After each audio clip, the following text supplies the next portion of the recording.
Hello everyone, it's me Pratima. Hope you guys are doing well. So as you guys might already have guessed from the title of this video, I will be talking about the best phones under 30,000 Indian rupees or some $400.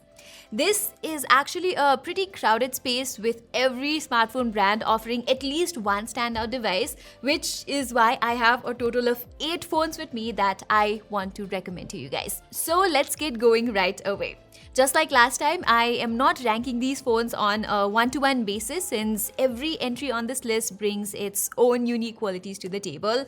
Some have a nice design, some have more reliable cameras, while some are gunning for the most powerful performance you could find in this price range. Okay, my first pick for the best phones under 30,000 rupees is Xiaomi's Redmi Note 12 Pro series, the Redmi Note 12 Pro and the more expensive Note 12 Pro Plus. For the most part, both these phones are pretty much the same. The only reason you might be tempted to spend a little more on the Pro Plus is because of its 200 megapixel primary camera compared to the Note 12 Pro's 50 megapixel main shooter. But let me just tell you that 200 megapixel sensor is not all that special to justify the price gap between the two phones either. I have actually made a detailed camera comparison that you can check out from somewhere around here, but the gist of all of that is that the Redmi Note 12 Pro's primary camera is plenty reliable in both daylight and nighttime situations. However, my biggest gripe with these phones is definitely on the software front. Although Xiaomi does promise 2 years of major OS and 4 years of security updates, these phones ship with Android 12 by default.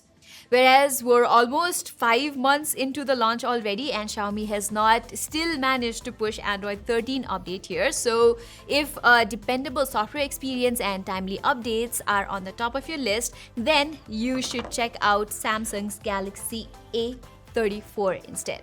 Unlike those Redmi phones, it arrives with the latest One UI 5.1 on top of Android 13, and not only that, but you also get a whopping 4 years of OS and 5 years of security updates on this phone.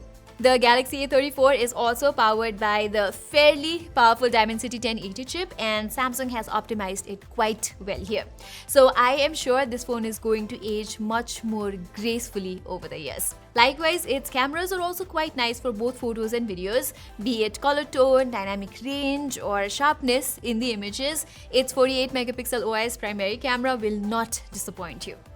Plus, it also has an attractive design and a gorgeous AMOLED display, while Samsung has secured IP67 dust and water resistance for this thing as well. Of course, everything is not good here. You get buzzy haptics here, which I don't like. Plus, you also get mediocre speakers, and this teardrop notch looks quite outdated too. But if you can look past that, the Galaxy A34 is a balanced mid-range phone from Samsung.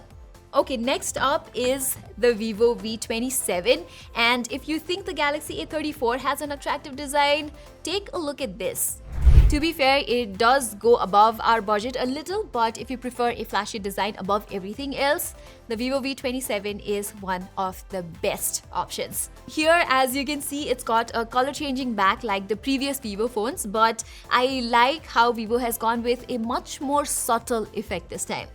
Then there is the Aura light that mimics an LED ring light to help with low light portraits. Besides portraits, its 50 megapixel primary and 50 megapixel selfie cameras are also pretty good. In fact, it's better than most phones on this list. Powering the Vivo V27 is MediaTek's new Dimensity 7200 chipset, whose performance is similar to the beloved Snapdragon 870. So you are getting a much better performer than the Galaxy A34 and the Redmi Note 12 series here. But since Dimensity 7200 is fairly a new chipset to the market, Vivo has not managed to optimize it that well. And on multiple occasions, I have noticed stutters across the phone's UI. This should get better over time with software updates, but I don't like how Vivo still does not commit to how many years of updates this phone is going to get. Plus, another big miss I found with the V27 is that it only has a single speaker setup. So if you want something with clean software, great cameras and a bold design, then the Nothing Phone 1 is still worth considering. Yes, it's almost a year older by this point, but that's a good thing in our case. Because after all this time, nothing has managed to squash out most of Phone 1's box, and it's also significantly cheaper right now, which is just music to my ears. Now moving on, even though the Snapdragon 778G Plus on this phone is far from the most powerful chipset you could find in this range, the Nothing Phone 1 feels plenty fast and responsive on everyday tasks. And stock Android fans should be particularly stoked with how Nothing has tweaked Google's version of Android to make it even more useful and fun to use. The Phone 1's camera game is also pretty on point. Instead of giving cheap, useless depth and macro cameras, it has a couple of really impressive 50 megapixel sensors for wide and ultra-wide angle shots. Plus, all those updates I discussed earlier have further improved its camera in terms of both photos and videos. Similarly, Nothing Phone 1's battery backup, haptic feedback, and display quality are decent too. Okay, another phone under 30,000 rupees that has reliable cameras and stock Android is one made by Google itself. Yes, I am talking about last year's Pixel 6a. For me, the best time to buy a Pixel phone is just after 4 to 5 months of its launch, when the price is significantly lower. Here, the Pixel 6a was launched for 44,000 rupees, but now you can get it for as low as 28,000. And for that price, it offers the best camera experience, be it portraits, daytime, nighttime, or even selfies. Likewise, the Pixel 6a is the only camera phone under 30,000 rupees that offers stable 4K 60fps recording from the main camera. It is also powerful enough to smoothly drive your everyday workflow thanks to its fairly powerful Tensor chip.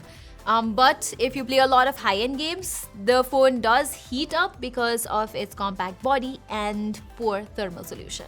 Plus, if you are a heavy user who's constantly on their phone, then its battery backup might disappoint you too. Other than this, the Pixel 6a's display is quite nice, even though this is just a 60Hz screen, and you also get good haptics and a good speaker as well. Now, if you're someone who plays a lot of games, then there are two phones that I can easily recommend. It's the IQOO Neo 7 and the Poco F5. Both these phones have very powerful Dimensity 8200 and Snapdragon 7 Plus Gen 2 chip respectively, which delivers fantastic results in all sorts of games. From GPU-intensive titles like Genshin Impact to high FPS optimized ones like Mech Arena, you can play all of them at the highest graphics settings on these phones. Similarly, you also get an effective cooling system on both these phones, so they maintain comfortable temperatures even after long gaming sessions. Aside from that, you get a slightly better 12-bit AMOLED display and super slim bezels on the Poco F5, while the primary camera on the IQOO Neo 7 is slightly better than the F5. But the cameras on both these phones is not as good and reliable like, say, the Pixel 6a or the Vivo V27. Okay, last but not the least is the newly launched Moto Edge 40. I don't have it with me yet, but just listen to some of its specs. A 144Hz curved OLED display, an IP68 rating, a premium design, and 15-watt wireless charging. And like the Pixel 6a and the Nothing Phone 1, it also offers a pure Android experience. Powering the phone is the all-new MediaTek Dimensity 8020, which is a decent step up from the Snapdragon 778G Plus on last year's Moto Edge 30. As for the cameras, Motorola has however downgraded from a 50 megapixel to a 13 megapixel ultra-wide-angle sensor this time, but the main 50 megapixel sensor has been upgraded with a wider f1.4 aperture, which does help with low light photography. So overall, it looks like a really balanced phone with very few compromises, and I can't wait to test it out.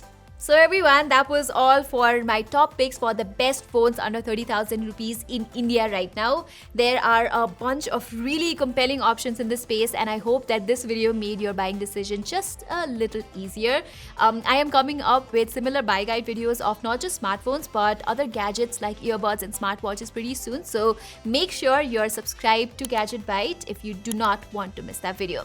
So that is all for today. Thank you so much for watching.